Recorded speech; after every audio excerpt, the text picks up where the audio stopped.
Given its age and status as a royal property, Forest Lodge was always going to have some skeletons in its closets. And as historian Christopher Wilson revealed in the Daily Mail at the weekend, one of its past owners was a slaver who made his money from coffee and rum plantations in the late 18th and early 19th centuries. But now, as the Prince and Princess of Wales prepare to move into the 8-bed home in Windsor Great Park with their 3 children, formerly secret files seen by the Daily Mail have shed intriguing light on the property's more recent history. Documents stored in the National Archives show how the home's current name was originally suggested by King Edward VIII, after a row involving his equerry, Sir John Aird, who was a tenant from 1937 until his death in 1973. Aird, described as a hard bargainer and very difficult by officials, had considered an alternative suggestion distasteful and had wanted to keep the name of Ranger's Lodge. Edward even got involved in Aird's negotiations over the rent, the equivalent of around £20,000 a year today. He was asked to pay, with one official noting, "The king is inclined to think that we are charging too much money to Sir John."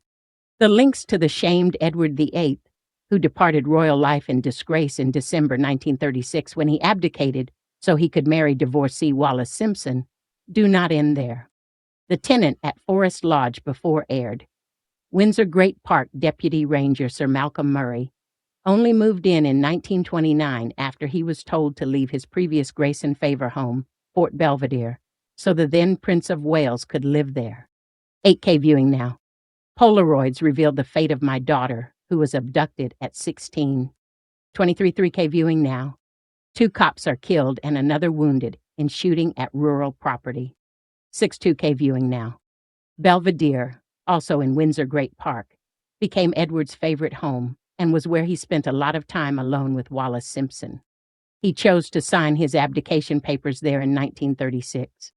But exchanges between officials at the Office of the Commissioner of Crown Lands and the Treasury show how Sir Malcolm was upset at being ordered to pay an interest rate of £25 per year on the cost of improvements that were necessary at Forest Lodge when he moved in.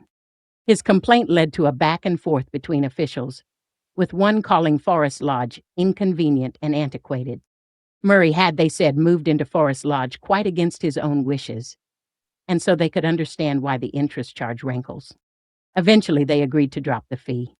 William and Kate and their 3 children, Prince George, 12, Princess Charlotte, 10, and Prince Louis, 7, are not likely to have any such bureaucratic struggles.